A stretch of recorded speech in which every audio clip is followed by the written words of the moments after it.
Uh, so we'll go over the rubric for the final paper today, and then we'll also finish up our discussion of Buddhism. I think we should be able to get done at least enough what I wanted to get done for today.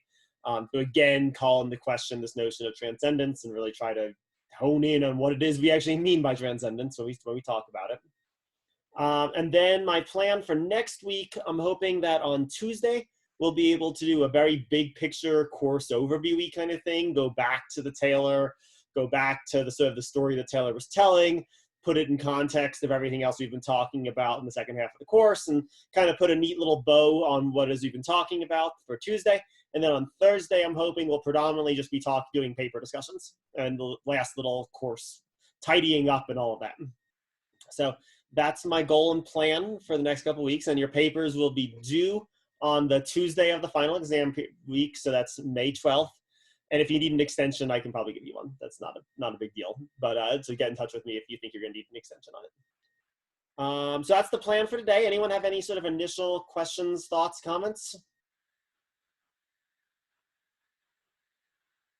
All right, then let's just begin by talking about the paper draft. So this last version of the paper should be sort of building off of what you've already done with it, but now you're going to sort of be asked to really justify why what you've said is correct.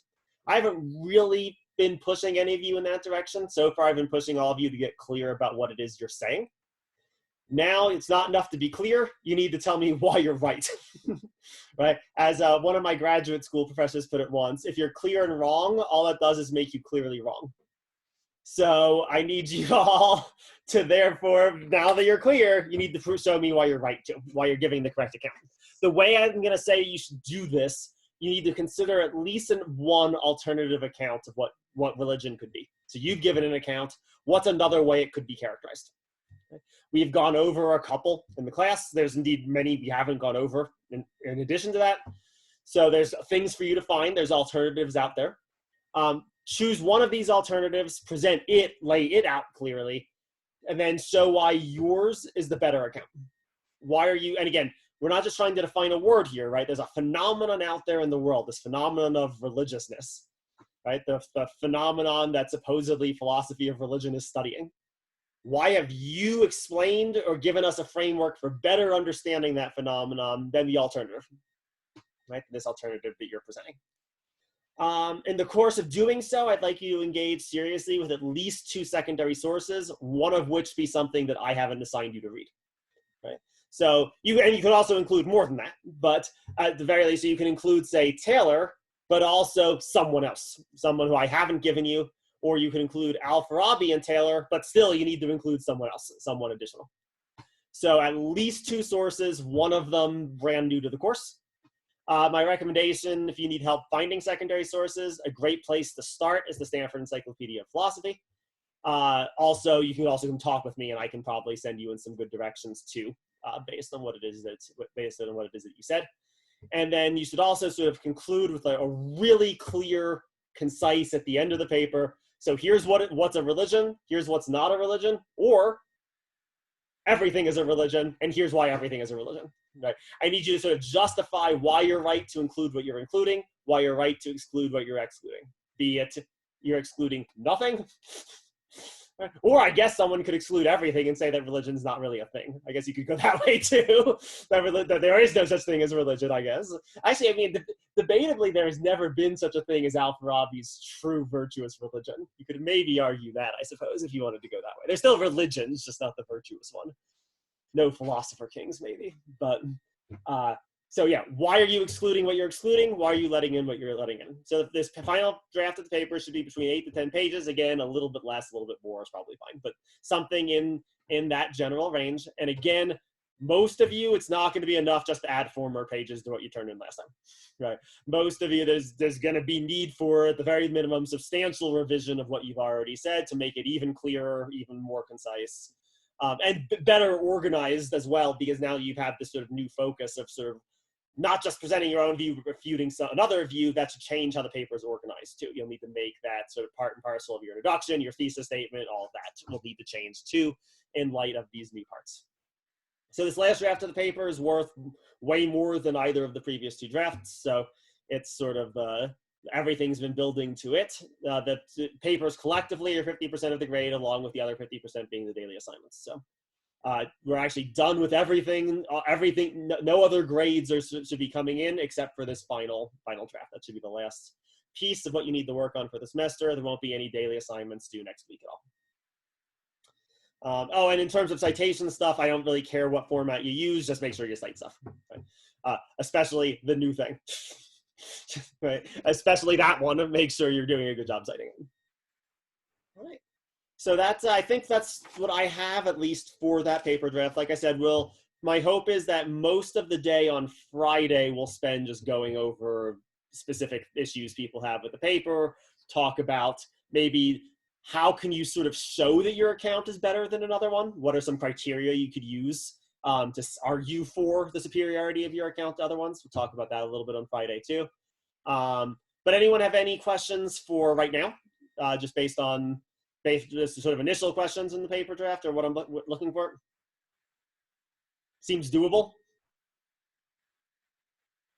All right, excellent. So like I said, it's due May 12th, which is the Tuesday. If you need a little bit more time, just get in touch with me. An extension probably won't be much of a problem, though I can't give you too long of an extension because I have to get all the grading done, I think, by Monday. So I can give you at least a little bit of an extension before I have to get all the grading done. I wasn't able to write, I still tried to write pretty good comments, but the comments on the second draft of your paper weren't as exhaustive as they were in the first draft. I'm so far behind in grading in so many different respects. But I'm happy to give you more if you'd like more. We can either talk about it, maybe during office hours or make an appointment, or I can give you some more in writing maybe. If you want a little bit more feedback or want some more clarification above and beyond what I just gave you for those comments on that second draft. So don't hesitate to let me know. I'm happy to look at drafts, though, again, I'm really behind on stuff. So my ability to respond quickly is probably not going to be there. So probably the earlier you get me a draft, the more likely it is that I'll respond to it and the better my response will be. Any questions? All right, Rachel, go ahead. I was just wondering if there's like a specific way that we should organize it. Like if you want like 50% of the paper is saying like why our view is better and 50% being explaining the view, or is it just however we feel would be best to organize it in those? It's going to vary a little bit based on the papers. I mean, a lot of this is a little bit vague because all of your papers are really different, which is good. I actually like that. Your papers are frequently going in really different directions. So what you'll need to do as a result will look a little bit different. But at the very least, I would say sort of part of defending your view should be making your view really clear. That will be sort of part of the defense, is how clear it is that you are picking out the phenomenon of religion in the first place, right? Like, and what phenomenon you're actually picking out as religion. So I wouldn't think of those as separate tasks. I would think of those as sort of related tasks. The clearer your proposal is, the more concise your proposal is, the probably easier it will be to show why it's better, why it's the right account. If your account's really vague, it's going to be pretty hard to justify. Okay, thank you. Absolutely. Any others? All right. Be thinking about this. Like I said, I'm hoping that next week during the last week of class, we'll be able to do more paper discussion too. So think about it. If you have more questions, bring them in. More discussion, bring it in. And I'm happy to do it. Oh, one other note. So good news. Some of you have already heard this from me, but if people who haven't already heard this from me today, got actually some good news. So CSU is indeed planning on opening normally for the fall at this moment in time. This is we've only just officially been told this as faculty members. So that's good news. Well, I don't know about you all, but I'd much rather be meeting face-to-face than doing this. I'm hoping this worked well enough, but this is obviously not the best way to have run this class by any stretch of the imagination. I'm hoping it was good enough. So we're going to be switching. Hopefully this means that this is what we're being told to plan on, starting normally in the fall, with contingency plans to change if things get bad again. But so that's good news, at least, though, that they feel confident enough, at least, that they're telling us to plan on a normal opening. So for those of you graduating, I'm sorry it won't help you, but for those who will be back, at least, we'll be back more. At least the current plan, anyway, is to be back sort of normally starting in the fall. Summer will still be all online, but most summer classes are online anyway, so it's not really much of a change. Anything else? All right, then let's return to Buddhism, return to our discussion of Buddhism. So what we were doing last class was basically trying to show why characterizing Buddhism in terms of transcendence is questionable. Not that it's false necessarily. I'm not trying to say Taylor is wrong to do so, right? Because that's Taylor's big move, is actually his two big examples of why he's talking about religion in the correct way are Christianity and Buddhism. So I'm not saying he's wrong, but at least it's questionable to describe Buddhism as a religion because of the way that it's oriented toward the transcendent. So that's what we talked about last time. Let's just briefly review that. We were especially talking about Theravadan Buddhism, so the sort of the oldest form of Buddhism, the form that's predominantly in Sri Lanka and Southeast Asia today. So Buddhism doesn't involve any form of intercessionary prayer, right? Where I sort of pray to ask something to intervene or help on my behalf, right? Maybe say something transcendent. So like in Christianity, for example, right? I don't have the power to bring about salvation myself. That power comes from God or God in the person of Christ, right? And I pray to or require in various sorts of ways God to intercede on my behalf. There is nothing of that sort in Buddhism. There's no room for any sort of intercessionary practice within Theravada Buddhism. You are yourself going to have to do everything you need to do, and you can do yourself everything you need to do. And both of those are sort of important, right? That sort of suggests like you're not looking beyond yourself. So it's not transcendent in that sense, right? There's nothing beyond yourself that you're looking toward to sort of realize the goal. There's also no sense of faith in the sense of blind belief that in anything that can't be verified, right? So it's not transcendent in that sense. There's nothing that transcends the possibility of human verification, that you just have to take on sort of blind faith. Indeed, it does require confidence. You can't verify all of the things that the Buddha teaches until you sort of walk the path of the Buddhist. But the confidence that you'll need to get started on Buddhism, that itself is something that should be verified, right? You shouldn't just blindly do stuff because the Buddha said so.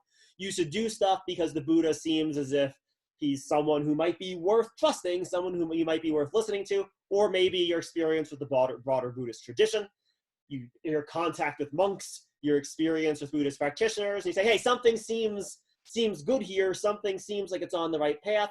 I don't know about this law of karma thing that we'll talk about today, but maybe I have enough confidence in the people telling me these things that I'll follow their path and then come to verify the truth of karma as that verification. So there's nothing blind here. Again, I'm sort of almost like epistemologically, in a sense, or sort of loosely epistemologically anyway, there's nothing transcendent going on here either. I have reasons for for believing everything that I believe as a Buddhist and for doing everything that I do as a Buddhist, even if I don't yet have perfect knowledge of all of the truths of the Buddhist teaching. All right, third, no transcendent God or gods. This is closely related. What we mean by a god here is actually going to be something super interesting in this context a little bit. What we mean by a god here sort of ties back in with this thirst thing.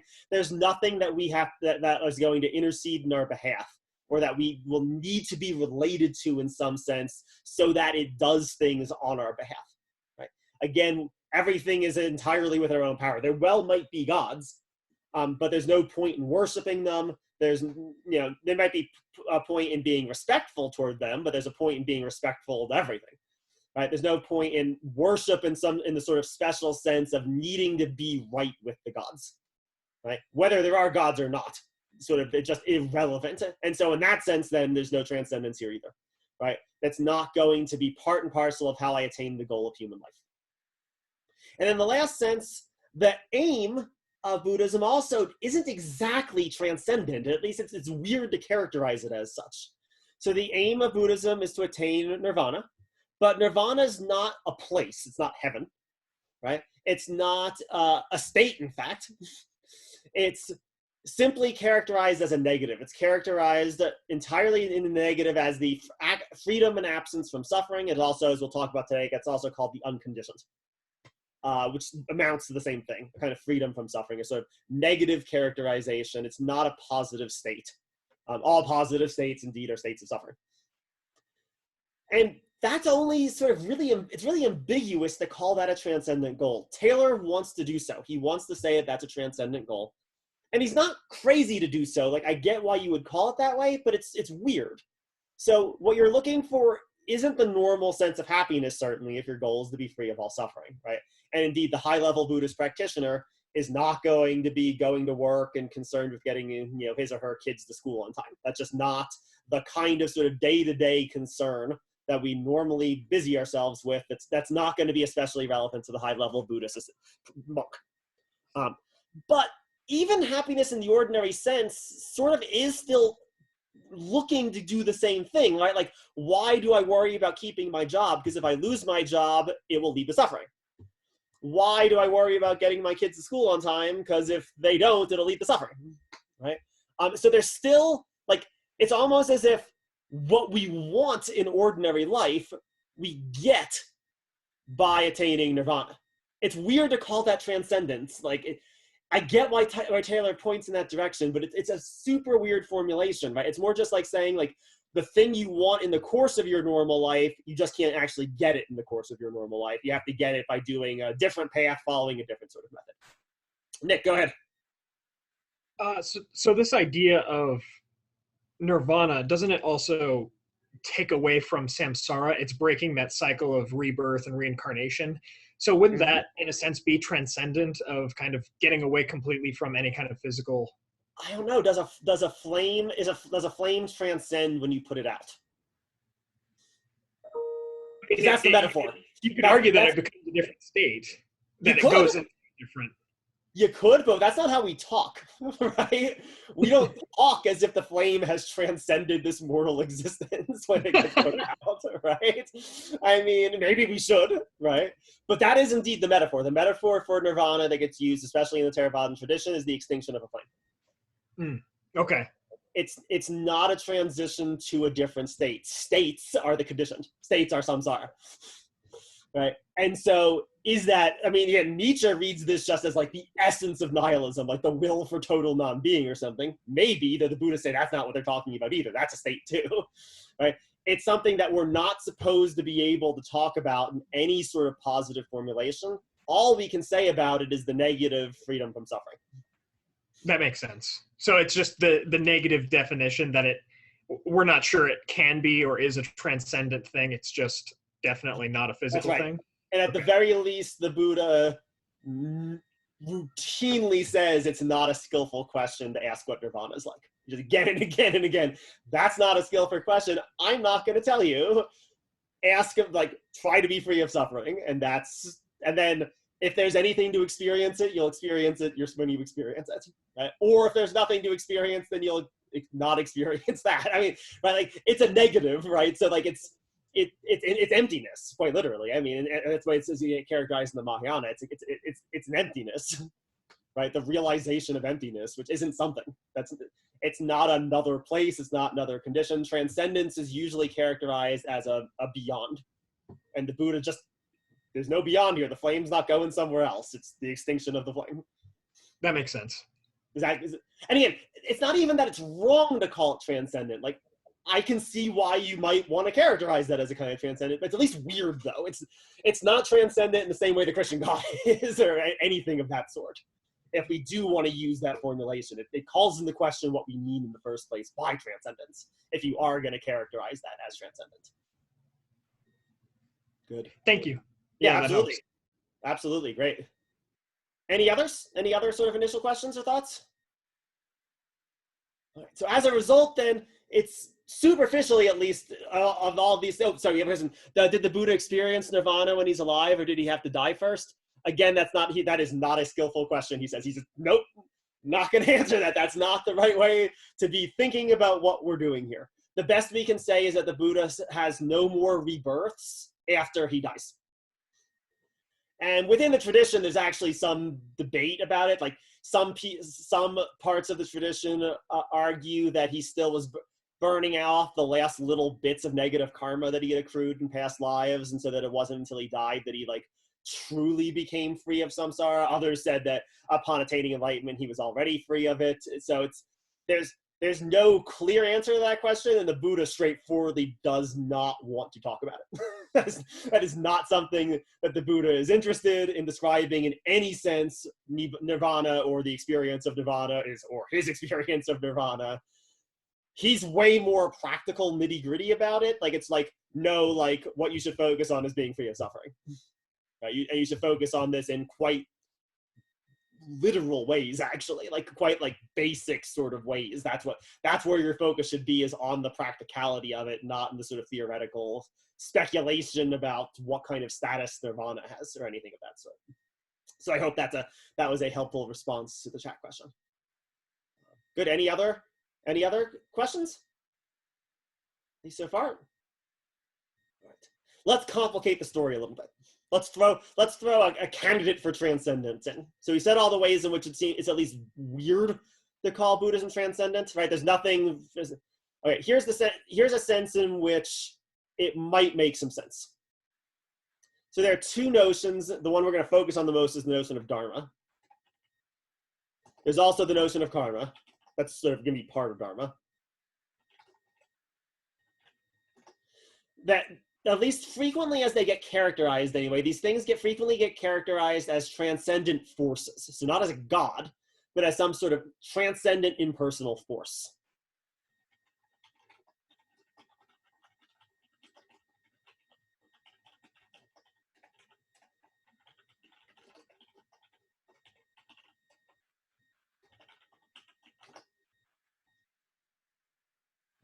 Is this correct? Is this what's going to sort of justify this characterization? And the answer, I think, is again going to be, it's kind of complicated. It's not going to be at all as simple to answer this question as you might first think.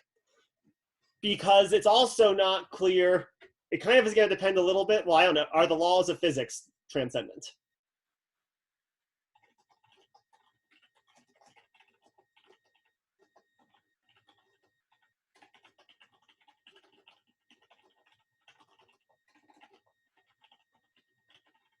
Because what we're going to mean by dharma and karma is way closer to the laws of physics than it is the sorts of things we've normally been saying. And this would be a super strange conclusion. If we ultimately concluded that the laws of physics are transcendent too, then guess what's our typically transcendent religion then? Natural science. Because it relies upon transcendent explanations of the world.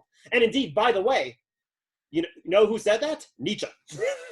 Nietzsche quite literally said that in what we read from the Genealogy of Morals. So maybe that's right. Maybe we should read it that way, but that's not how most of you are talking in your paper. In your papers, at least, most of you are not talking as if the laws of physics are somehow something transcendent. So this is what we're going to play with today. We're going to play with this in terms of dharma, a little bit in terms of karma, and also we'll just play with it in terms of the laws of physics. Like, in what sense is it right to characterize the laws of physics as something transcendent? And what senses is that not correct to characterize them in that way? So that's going to be our goal. And again, any sort of just initial questions or comments before we begin with that goal? All right, good. Then let's just start talking about that little article I had you all read today. I thought that was a pretty decent summary. Actually, that was one of the best sort of concise summaries that I've heard of what the Dharma actually means in the context of Buddhism. And what I like about it is how constantly it referred back to the actually primary sources to sort of justify it. A lot of the characterizations you get of Dharma in the West distort it pretty heavily. They're not the way the Buddhists themselves would talk about it. Those accounts, from what I could tell, they seem to me pretty much like how Buddhists themselves would talk about the Dharma. So let's first just break down everything that article sort of laid out. What do we mean by Dharma?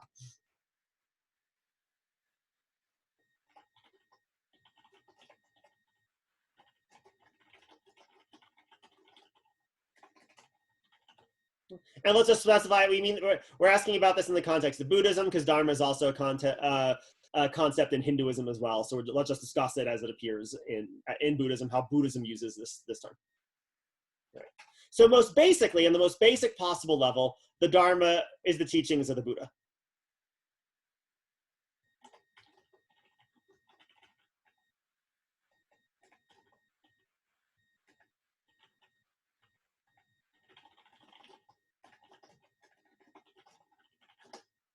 right? The stuff that the Buddha taught.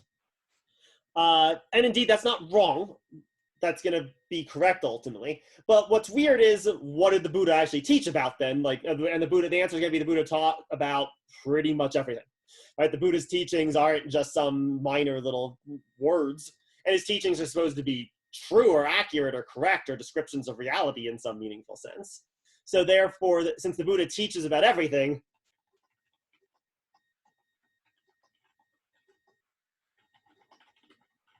right? The Dharma is, in a sense, everything, a description of everything.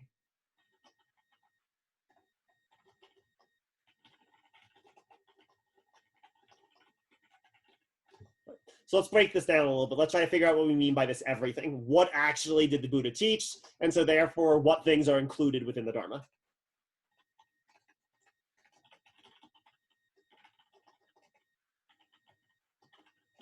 Right. So 1, an account of the conditioned or phenomenal reality.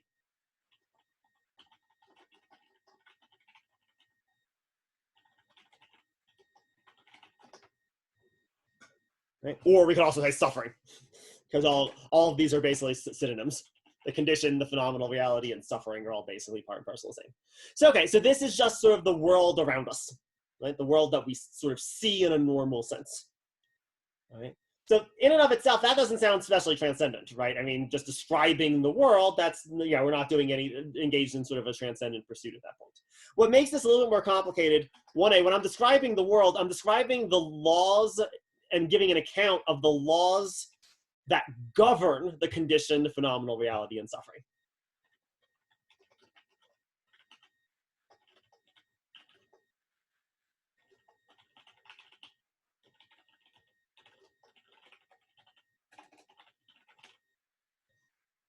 Again, these all being synonyms here. This is where this is a bit odder, right? So this doesn't sound transcendent.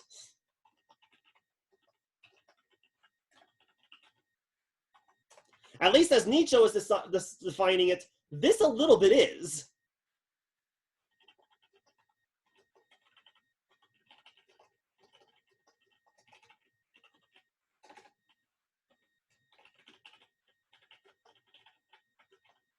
Right? At least as Nietzsche and Heidegger were defining it. Right? As they were sort of characterizing it, describing the phenomenal reality, not just in terms of phenomenal reality itself, but in terms of the laws governing it, that seems a little bit transcendent, right? Like the laws of physics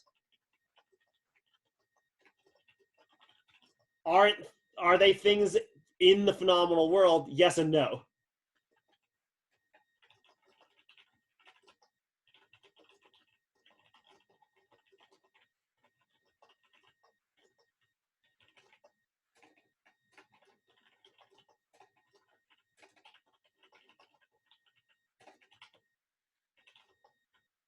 You could say they're in some sense maybe immanent within the world. They're contained in the world in some sense. But that's not really going to help you because they're contained in the world in a very weird sense.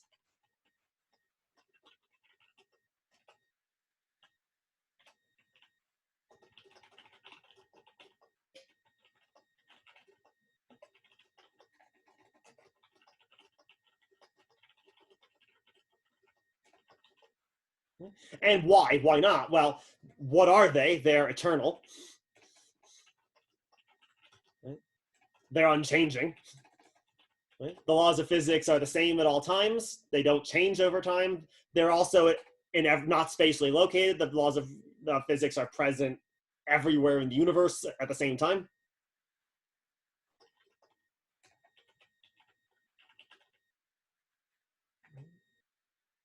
They are very odd to say that they are in the world in any meaningful sense.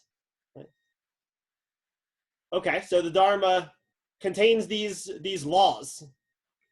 All right, so that's one sense. We have a hint of transcendence. What else does the Dharma include? What else does the Buddha teach about? He gives us an account of the unconditioned.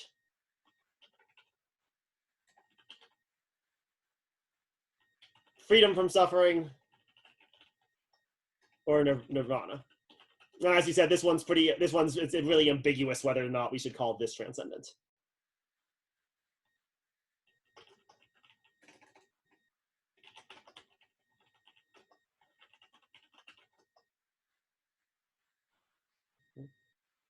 What else do we have? We've then got, so these are sort of some theoretical accounts. We've also got some practical things that the Buddha talks about. The Buddha talks about the path by which suffering can be eliminated.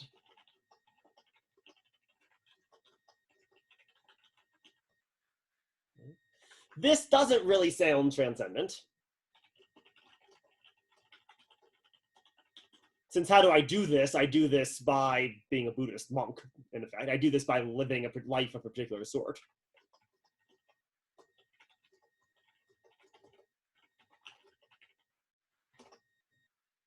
And then lastly, he describes what will be attained by leading this life.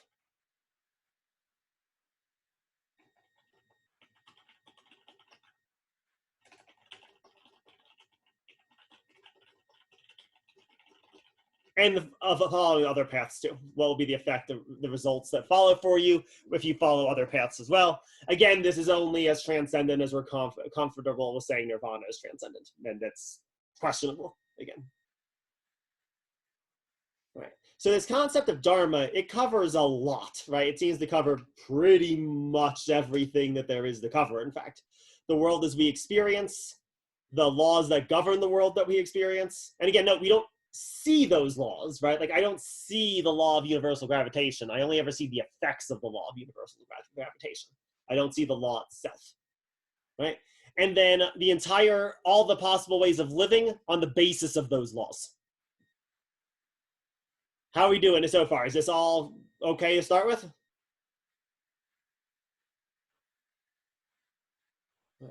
Let's characterize it a slightly different way. It comes to the same thing. It's actually going to be the same four things, just we're characterizing it in a slightly different way. To put those same four differently, we've got the Dharma includes 1, the phenomenal world. 2, the laws that govern the phenomenal world.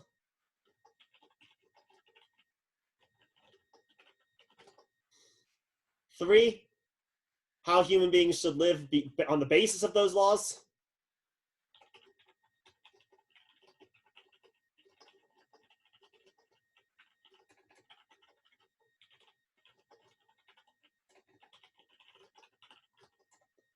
4, what will result from living on that basis. This is the way a different Theravadan practitioner put it, and I think it comes to the same thing. I think it comes to basically the same thing as those first 4 ways of putting it. All right. So the only place and the reason I like this formulation, if we put it in this terms, the only 2 places we could possibly put the transcendence in Buddhism is here. Because how you live in the world, ways of life, that doesn't seem transcendent in any meaningful sense. The phenomenal world, that's like definitionally not transcendent. And the results of living in the world themselves, that from following a particular way of life, those aren't necessarily transcendent either. So the place where we would be tempted to call the Dharma transcendence is that it defines certain laws that govern the phenomenal world. So what are these laws? What kind of thing are we talking about here when we're talking about the Dharma as the law of reality?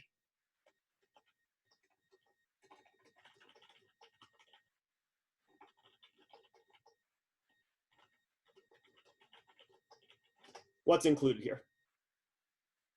All right. So one thing, well, these are just examples. There's a lot. There's something called the Abhidharma, which is entirely concerned with articulating these things in great detail that we're not going to, I'll just barely scratch the surface of it. But here are some examples of these natural laws that are included in the Dharma. The laws by which things come to be and pass away.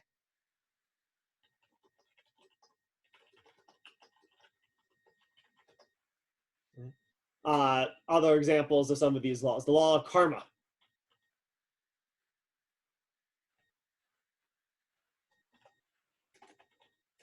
And this is the law governing what effects follow from what actions.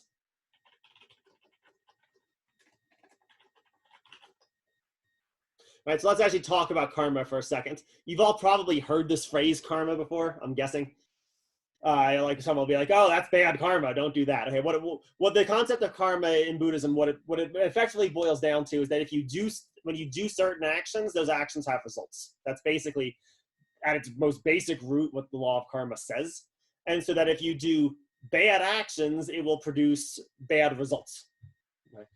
If you do good actions, conversely, it will generate good results for you. So what do I mean here? If you steal from someone, that will produce the bad result of you becoming the kind of person who is someone who steals from other people, which is indeed quite sensible. And that's bad because the kind of person who steals from other people is the kind of person who suffers more. Right? That person is far farther away from attaining the goal of nirvana. So you, literally, when you do bad things, what we mean by negative karma, you literally just bring yourself in more and more suffering into your life. So actions that you do that are bad actions are actions that just will inevitably lead you to more suffering. This isn't like other-oriented here. The law of karma is not other-oriented. If you do a bad action, you will generate suffering for yourself. Okay?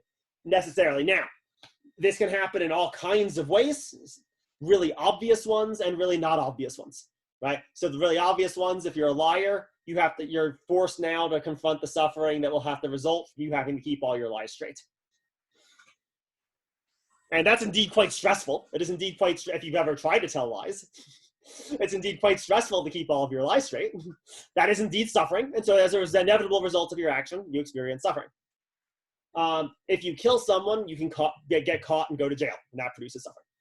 But it's also a deeper law than that. This is a more fundamental principle than that, this law of karma. And it extends across lives. So the thing that it's actually a little bit misleading to say that Buddhism involves you getting reincarnated. What gets reincarnated is your karma, in a sense, right? So karma is actually what gets reincarnated. So basically, your rebirth, your rebirth is just you becoming what you were in life. So someone who was a beastly human in life, just a warrior in life, constantly fighting with everyone, will come back as a lion because that's what they were. Like you sort of just get reincarnated as what you are, what you already made yourself into through your actions. If you're a serial killer, you end up in the hell realm because that's what you were. You were a demon, right? Like you lived your life as a demon, so of course then that's what you become. The way that Buddhism understands the Hindu practices is that if you do the sort of extreme forms of Hindu asceticism, what you become is a god in the heavenly realm, right? Because that's what you're sort of living a divine kind of life, so you become godly. And indeed, if you lead a life without any suffering, right, then what are you? You're a Buddha, and you will get reincarnated as a Buddha, okay? An enlightened, or maybe not a Buddha, at least one who is an enlightened one. Anyway, you will be reincarnated as one who has attained enlightenment. And so the way this frequently gets characterized is that what is the Buddhist path? It's a path where there's a karmic debt, right? That in a sense, through the bad actions that you've done throughout your countless lives, you've accrued suffering to yourself. And so the Buddhist path is a path to basically paying off the suffering that you've accrued to yourself throughout various lifetimes, various practices, not accruing more bad karma to yourself. There's not really such a thing as good karma. That's not really a thing. Again, the goal is freedom from suffering. So like you sort of pay off all the negative suffering that you've experienced. Then when you finally have successfully done that, you've no longer accruing any more suffering and you've paid off all of your past suffering, that's when you attain enlightenment. That's what enlightenment actually is. And then if you can teach that, you're a Buddha. Right. So okay, all of that, you're like, okay, all of that sounds pretty supernatural, right? You're all like, oh, that sounds pretty supernatural. Fine, if that sounds supernatural to you, whatever.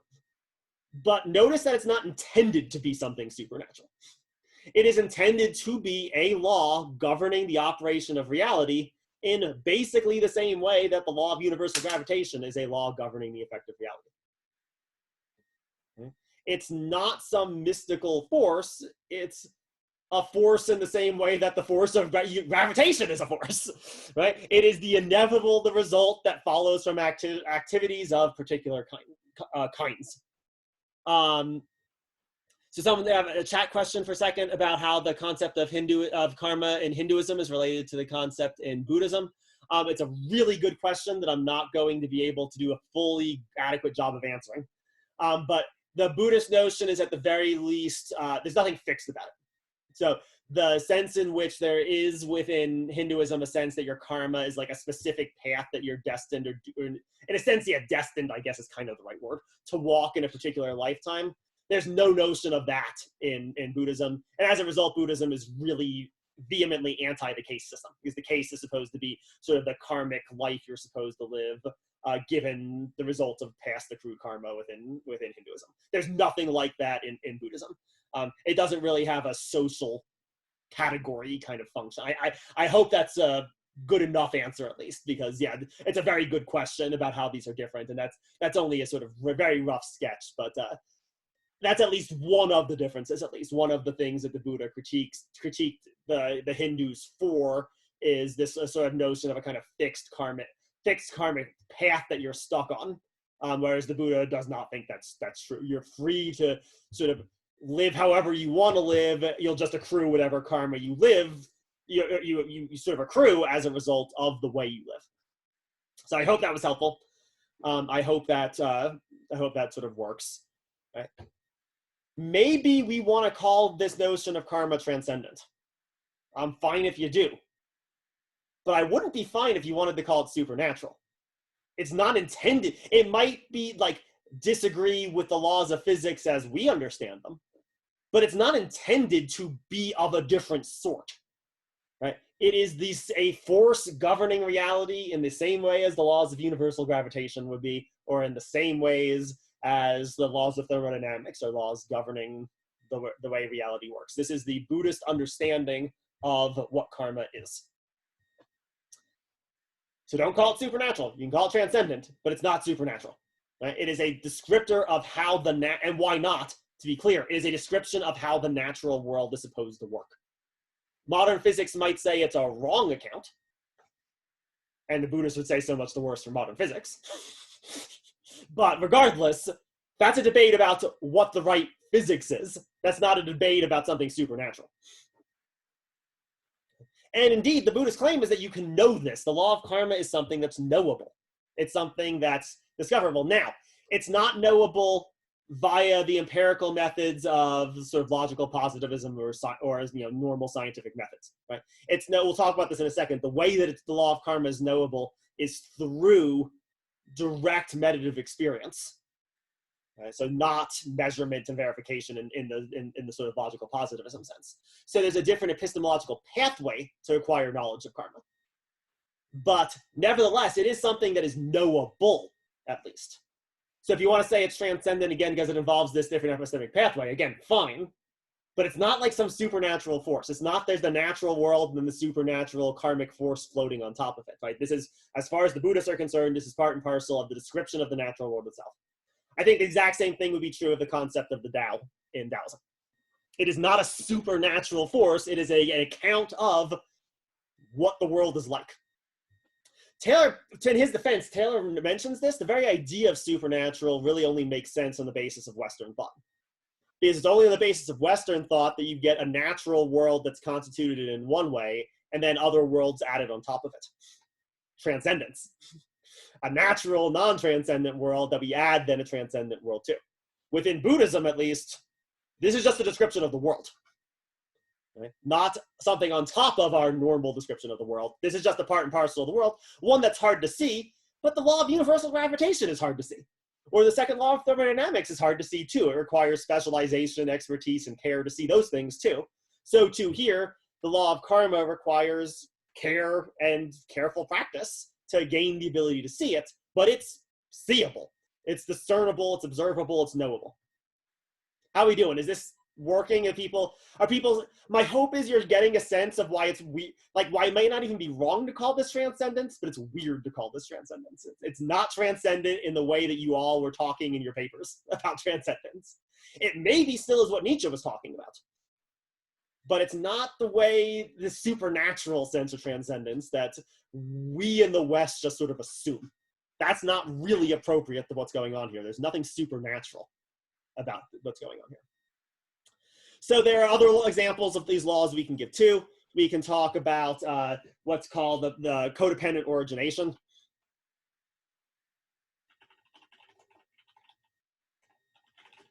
This is basically why there's no self.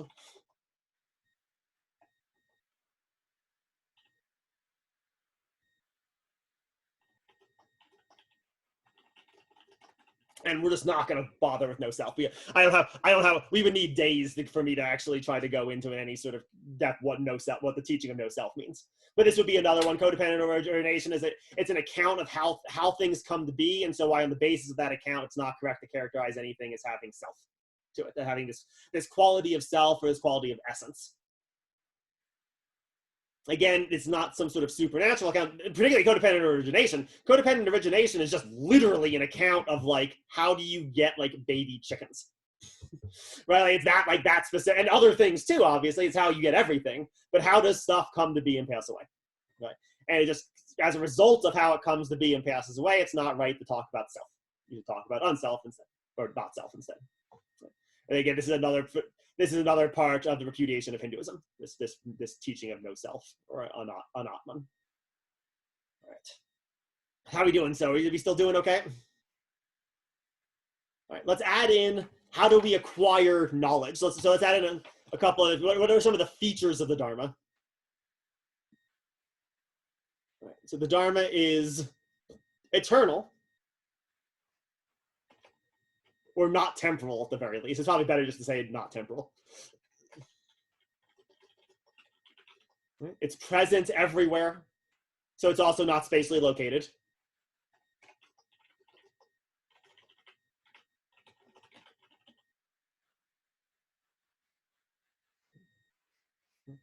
It's also something that is entirely knowable, but, and then maybe here's a place you could sort of go if you want to push. It's not knowable via sort of the methods of sort of empirical positivism.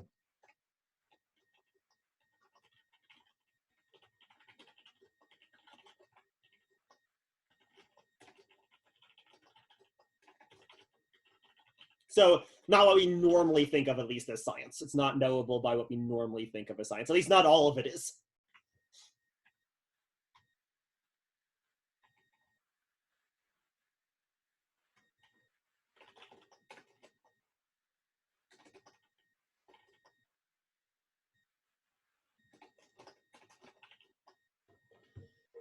Right? Maybe pieces of it you could know via sort of empirical positivist methodologies, right? But at least all of it can't be known in that way. For example, the law of karma, that being a sort of preeminent example of one that is not knowable simply by measuring stuff. How is it knowable then?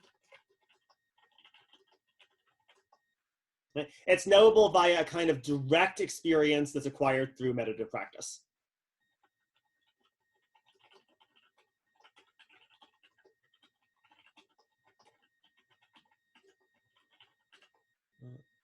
Or, if you want to put it this way, through divorcing yourself of the things that hinder your ability to actually see it in normal life.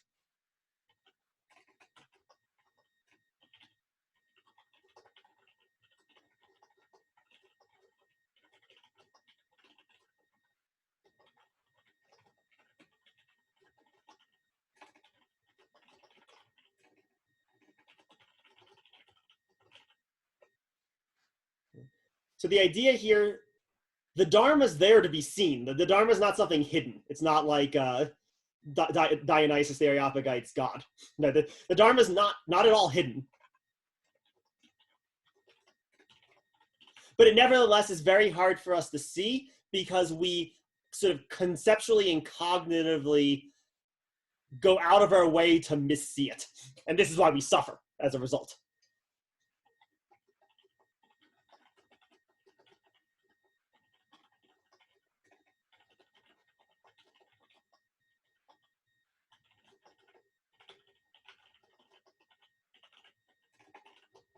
We tend to cling to things that are just illusory and nonsense, things that are completely empty. So for example, we cling to things like, grr, I need the Eagles to win the Super Bowl in order to be happy. And as a result, we completely lose the Dharma.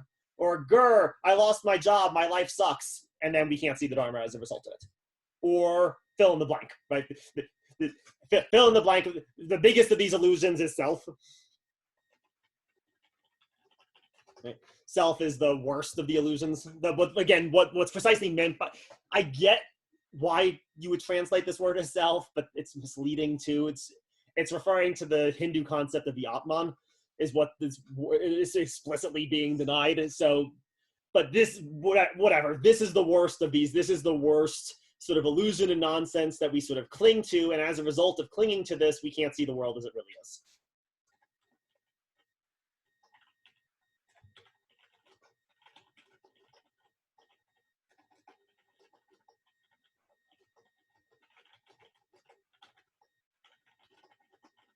And since Dharma just is how the world really is, right? If these clinging to these illusions is keeping us from seeing the world as it really is, it's keeping us from seeing the Dharma. That's why it's not measurable, actually, right? Like, I can be a perfectly good scientist and remain entirely convinced that if only I could sleep with that one really hot woman in college, then my life would have been complete, right? And indeed, I mean, yeah, you've all probably met scientists. Yeah, they've. I mean, yeah, right? I mean, you don't actually have to free yourself from these illusions to engage in these sort of empiricist or positive methodologies. So therefore, the full range of the Dharmic truth isn't available to just those methodologies. You actually have to do the sort of, again, if you want to think of this as a kind of asceticism, again, Nietzsche's at play here. Sure, these kinds of ascetic practices to free yourself from these illusions, confront the world as it really presents itself, the world as it really is, rather than the world. This is the way sometimes I think I've heard some Buddhists put this: actually encounter reality rather than your hallucination of what you think reality should be like. Where for the most part, all of us only ever encounter our hallucinated sense of what reality should be like, and so therefore completely miss the reality that's right there in front of our face. And again, like, that way of putting it, at least, right? Like, again, I'm hoping that's just emphasizing why it's so weird to call that transcendent. Not even wrong, but just weird. Like, it's the world that's right there. The transcendent thing is the things we're hallucinating, right? Like, that's the world that's not actually right there, the world that's not right before us. The Dharma is the world that's right there before us that we can't see because of all the accumulated nonsense we project upon the world. Right? And that's why we suffer. We suffer because we project a whole bunch of nonsense that isn't actually onto the world, that the world isn't actually sort of belong there.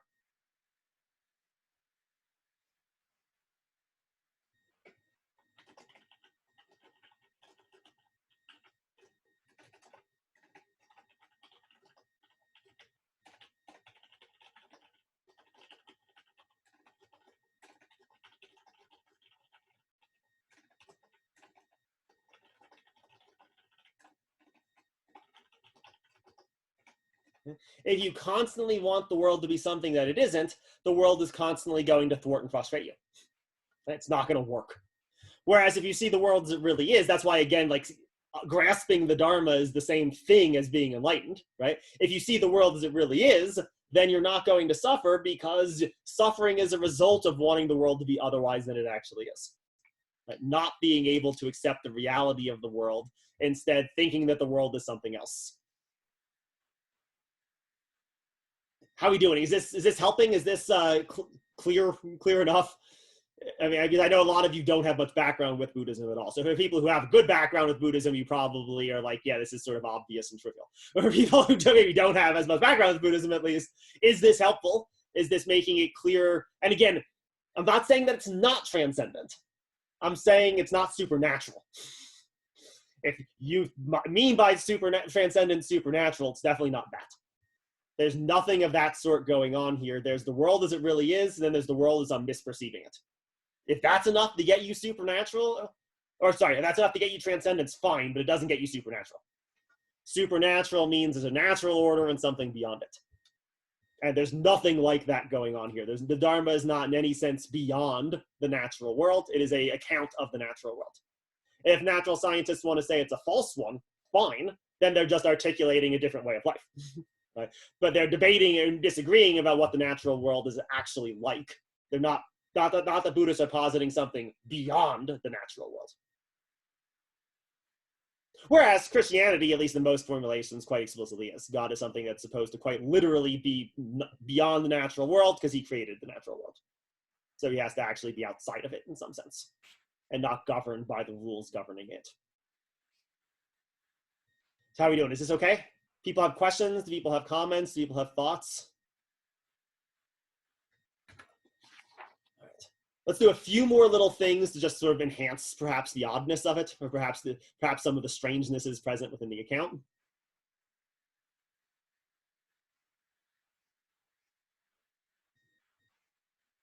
All right. There's also talk in Buddhism of what gets called the Dharma body.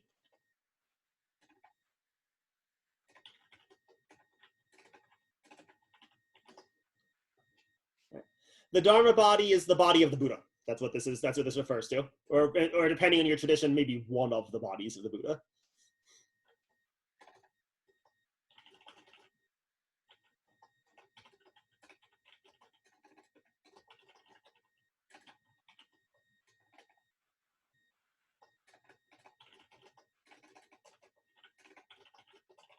In a lot of Mahayana tradition, there are 3 bodies of the Buddha, but so it's either the body or one of the bodies of the Buddha. All right, so this sounds like maybe it's more of a canon for transcendence, right? Maybe we're saying that the Buddha is made up of some new stuff or some different kind of stuff than everything else.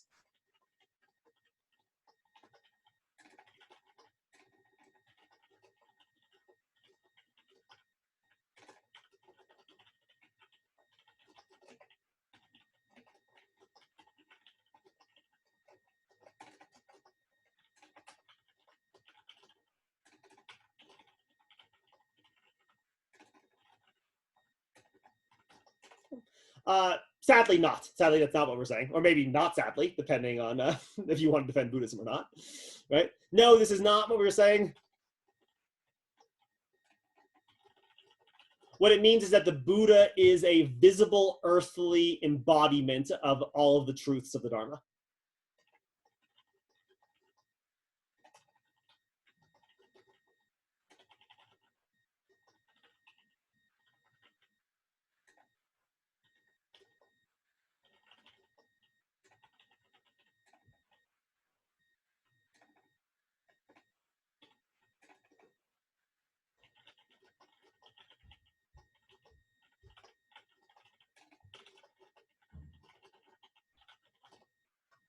I mean, in a weird way, I guess you could say it's the Dharma made flesh in a sense, but everything is the Dharma made flesh. That's not actually different to him, right? The thing with him is he is the Dharma made visible, right? And that's what it is to say he's a teacher. He's one who can teach the Dharma to all, the one who can show us the Dharma that otherwise is hidden behind our, confusion and sort of lack of skill at navigating the world successfully.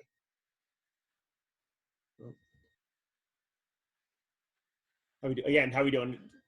Again, we say that, so it's not like he's not made of, and this would be true even if the Buddha was made of different kinds of stuff, because there's lots of different kinds of stuff in the world. If I was made out of helium, that wouldn't make me supernatural. It would just make me made of different kinds of stuff. So actually, indeed, the Buddha's body also does have special properties. Like he doesn't get wet, he can levitate. But none of that's supposed to be supernatural, right? Like he can do all those things because of the kind of, he's just made up of different stuff, right? There's nothing supernatural there. To say that he has the Dharma body is to say that he instantiates the Dharma in a way that other things don't, in the sense of making the Dharma visible. All right. Let's do one last thing, and I'm only going to talk, everything I've been saying is scratching the surface, but I'm about to really scratch the surface here. In Mahayana Buddhism, here's another candidate. So in the later tradition,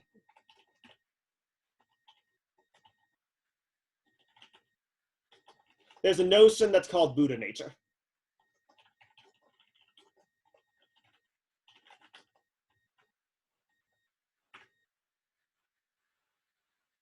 And this notion is closely connected with the Dharma. It's closely connected with the Dharma body, too, in some sense. All right. This is an odd notion. So now we're actually talking about things like Zen Buddhism, things that you might be more familiar with than the older Theravadan canon. But in this idea of Buddha nature is that the fundamental structure of all of reality is being Buddha, basically.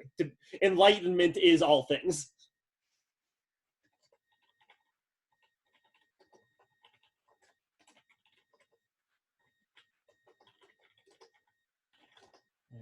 And so the language shifts a little bit. It's not clear how dramatic of a change this actually is, but the language starts shifting a little bit from where enlightenment is something you attain.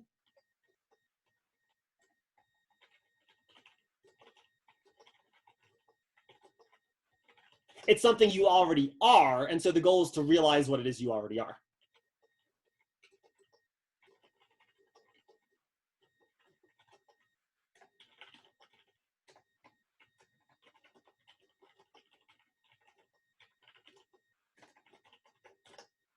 Or to put it differently, what everything already is, right? Because everything is this Buddha nature. This notion of Buddha nature is super controversial. It sounds to a lot of people like it's moving back in the direction of Hinduism. It sounds like, isn't this just saying that the Atman, the true self of reality is Buddha nature? That all of the practitioners of Zen and these other Mahayana traditions insist that they're not saying that. They insist that Buddha nature is indeed not an essence, that it is emptiness itself rather than a self. But again, whatever it is, it doesn't sound transcendent, right?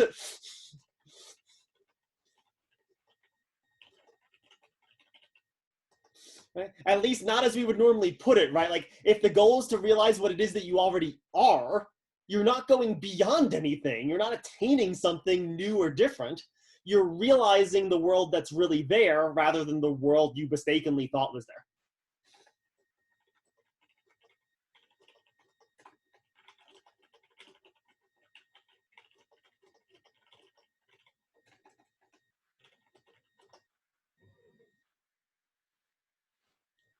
By the way, I think this exact same thing that I'm saying, not the stuff about Buddha nature, but this exact same last point, this point that I've made multiple times today, I also think it's true about Plato and Plotinus' thought too.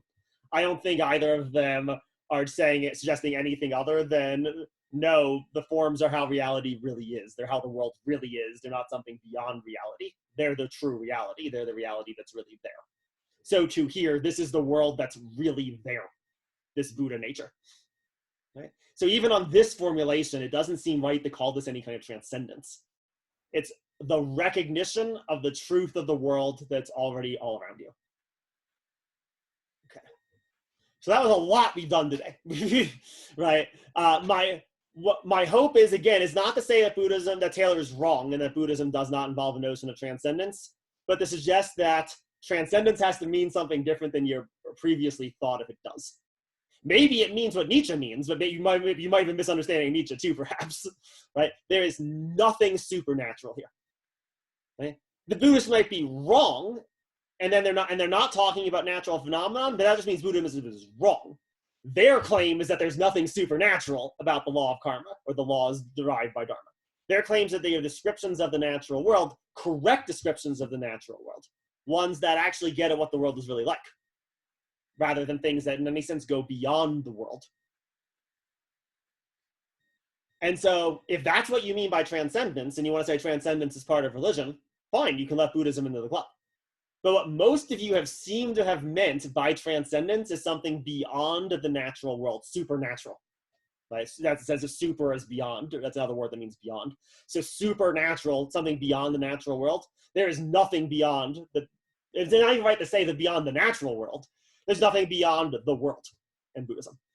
Because the natural world presupposes a supernatural world, right? It's sort of reciprocally defined. The supernatural world is the one beyond the natural one. And then what's the natural one? The one that's not supernatural. They depend upon each other. There's just the world. And there's nothing supernatural about any of it. Buddhists might be wrong. Maybe there is no law of karma. But that just means Buddhism is wrong. That just means it's not the correct way of life. That just means it's not characterizing the world properly. If you think there needs to be something supernatural to really be a religion, Buddhism is not a religion. I don't see any meaningful sense in which Buddhism is a religion. It is not trying to articulate anything beyond the natural world. It's trying to articulate the natural world. It might articulate it differently than natural science does, but that at worst just makes it wrong, or it makes natural science wrong. Or at least incomplete. Natural science, it makes it incomplete. Now, if you want to put this in epistemological terms, you still might have a case. There still is a fundamental difference about the epistemological route by which you come to know these Buddhist teachings.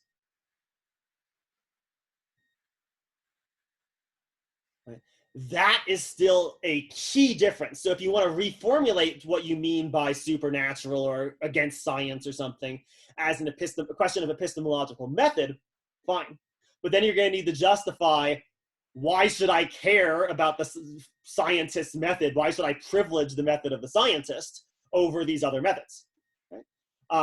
And privilege it to such an extent that I'm going to define religion on the basis of that distinction.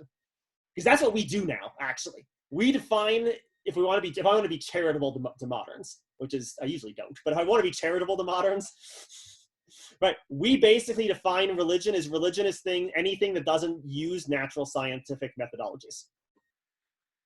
If that is a correct characterization, you better be able to damn well justify why those natural scientific methodologies are so important. That not them is everything else. Why they're not just one set of methodologies amongst other sets of methods. You could go this way. A few of you actually were in your papers. A few of you were actually hinting in this epistemological direction. So hopefully I've given you some more fuel for religion as an alternative epistemology for that kind of account. I'm very open to it. But that's what you'll need to do. Those are sort of the gaps you can say if you still want to say Buddhism is a religion. Those are the sort of things you have to push toward. Those are the possible ways of understanding it in that way. Nothing supernatural here. All right. How are we doing? Any thoughts, questions, comments, concerns? All right. Well, I'm good to end for today. I hope you all have a great weekend. We'll meet up again on Tuesday. On Tuesday, I'll try to do some very big picture course overview stuff to try to rope together all the disparate things we've talked about, go back to the initial stuff with the Taylor, bring that in, Taylor's whole story, how does it relate to the stuff we've been saying in non-Eastern contexts, try to put a nice little bow in the course. And then on Thursday, hopefully we'll be able to just do paper stuff, talk paper questions. That's sort of my goal. So I hope you have a wonderful weekend. I hope as the end of the semester sort of approaches like a freight train, I hope you are successfully able to navigate the tracks of it. We finished the end of our very odd semester well. Yeah, so I will talk to you all on Tuesday. Have a good one, and I'll unmute people in case anyone wants to chat for a little bit. Thanks. Thank Have you. a good one.